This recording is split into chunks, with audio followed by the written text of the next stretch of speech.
జరగండి బా. వస్తున్నారు, జరగండి. మీకు చెప్పండి, జరగండి. చూసారా ఎవరు చేశారు తెలుసా? ఫోటో తీయండి. అరే ఎవరు చేస్తుంటారు అనుకుంటున్నావు? మన ఊరోనా?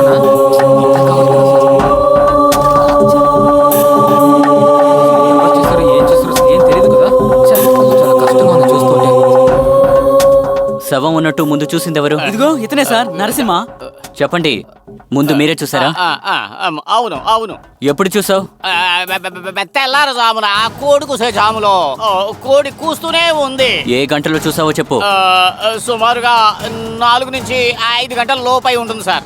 సరైన టైం చెప్పడానికి నా చేతికి గడియారం లేదు కదా సార్. ఆ టైము మీరెందుకు బయటకు వచ్చారు? ఏం పడో చెప్పండి. అది అది అది అది చెప్పవయ్యా, ఎందుకు బయటకు వచ్చావు? అదేమిటో తెలీదు. రాత్రంతా ఒకటే కడుపు నొప్పి వచ్చిందా, నొప్పి తట్టుకోలేక నేను దీనికోసం వచ్చాను సార్. సరే, నువ్వు వచ్చినప్పుడు ఏదైనా గొడవ జరిగిందా, లేదా ఎవరైనా రావడం చూసావా? చూశాడు సార్. ఎవరిని చూసావు? మోగోడు సార్. సార్ వీడే మోగోడు. ఆ టైంలో నువ్వెందుకు బయటకు వచ్చావు చెప్పు. సార్ వాడే మోగోడు. వాడిని మాట్లాడంటే ఏం మాట్లాడతాడు? Shut up. ఎక్కువ మాట్లాడితే పళ్ళు రాలగొడతాను. చెప్పండి, ఆ టైం ఎందుకు బయటకు వచ్చారు?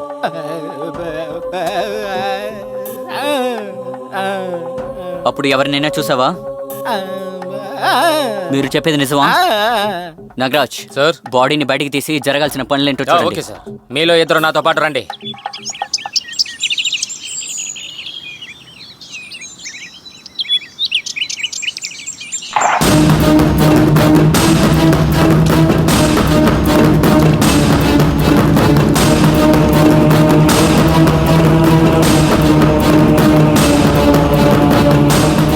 ఆ కుర్రోడు ఎవడో తెలుసా మీకు? సార్ వీడు మా ఊరోడే, పేరు వికాస్.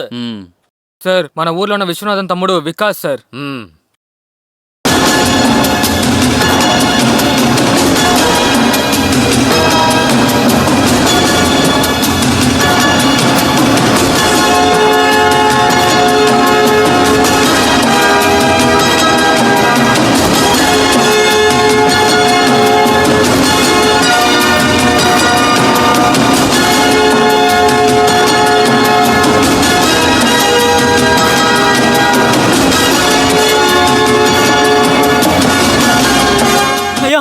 అయ్యా అయ్యా, కాళింగా ఏంట్రా ఏమైంది? అది అయ్యా అది ఏంట్రా కాళింగా ఏమైందిరా?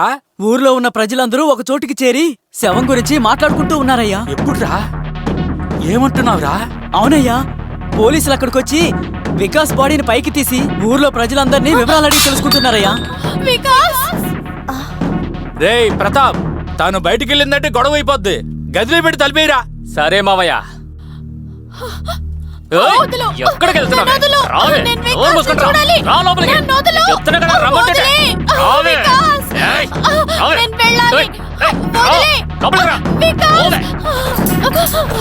తలుపు తెరువు, తలుపు తెరువు, నేను వికాస్ ని చూడాలి. తలుపు తెరువు వికాస్.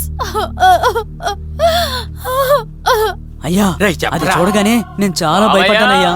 మీరు మాటలే అనుకున్నాను, విషయం చేసి చూపించేశారు. ఏంట్రా ఇప్పుడేం చెప్పొస్తున్నావురా? నువ్వు చెప్పినట్టే వికాస్ ప్రాణాన్ని తీసేసు కదా మావయ్య. రేయ్ నోరు మూసుకోరా, ఆ వికాసం చంపింది నువ్వే.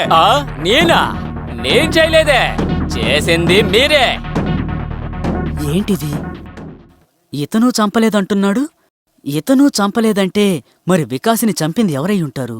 ఆ విషయమే మనం ఇప్పుడు కనిపెట్టబోతున్నాం. మిస్టర్ సూర్య, పోస్ట్మార్టం రిపోర్ట్లో ఏమనుంది? హంతకుడు హత్య చేయడానికి ఒక పెద్ద కత్తిని వాడాడు సార్. వాణ్ణి పొడిచి మర్డర్ చేశారు సార్. టైము 1 గంట నుంచి 2 లోపు ఉంటుంది సార్. తెల్లవారుజామున 4 గంటకి చెరువులో పారేశారు. పాత కక్షల వల్ల ఈ హత్య జరిగిందని నేను అనుకుంటున్నా. ఉండొచ్చు సార్. హంతకుడు ఎంతో తెలివిగా ఎవరికి అనుమానం రాని విధంగా ఈ హత్య చేశాడు సార్.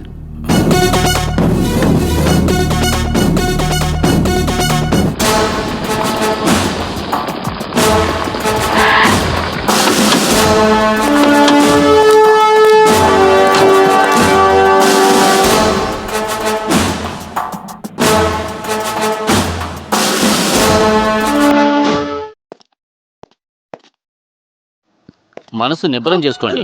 అన్నీ తెలిసిన మీరే ఇలా ఏడుస్తూ ఉంటే ఎలా చెప్పండి? మనోనిబ్బరంతో ఉండండి. మీ ఇద్దరిలో విశ్వనాథ్ ఎవరు? నేనే, చెప్పండి సార్. మరి మీరు? సార్ నా పేరు మనోహర్. ఇతని బావమర్దిని సార్. ఆవిడ నా భార్య. ఇతని చెల్లెలు సార్. హైసి. వికాస్ హత్యలో కొన్ని విషయాలు తెలుసుకోవాలి. మీరు భయపడకుండా తిన్నగా సమాధానం చెప్తే నా ఇన్వెస్టిగేషన్కి ఈజీగా ఉంటుంది. మీ ఇన్వెస్టిగేషన్ వల్ల చనిపోయిన నా తమ్ముడు తిరిగి వస్తాడంటే ధారాళంగా చేయండి సార్. వాడే వెళ్ళిపోయాక మీరొచ్చి మమ్మల్ని ఎందుకు సార్ డిస్టర్బ్ చేస్తున్నారు? చూడండి, వికాస్ మామూలుగా చనిపోయి ఉంటే మేమెందుకు ఇక్కడికి వస్తాం చెప్పండి? ఒక హత్య జరిగిన తర్వాత అది ఎందుకు జరిగింది, ఎలా జరిగింది అని కనిపెట్టడం మా పని. చూడండి సార్, మీ కష్టం నాకు అర్థమైంది. మీరు దేనికి భయపడకండి, ధైర్యంగా ఉండండి. ఇప్పుడు చెప్పండి, వికాస్ని చంపింది ఎవరు? లేదంటే వాడికి ఊర్లో శత్రువులు ఎవరైనా ఉన్నారా? అయ్యా, ఇలా చూడండి. నా తమ్ముడు వికాస్ ఈ ఊరు పెద్ద కూతురు వీణాని తన మనసారా ప్రేమించాడు.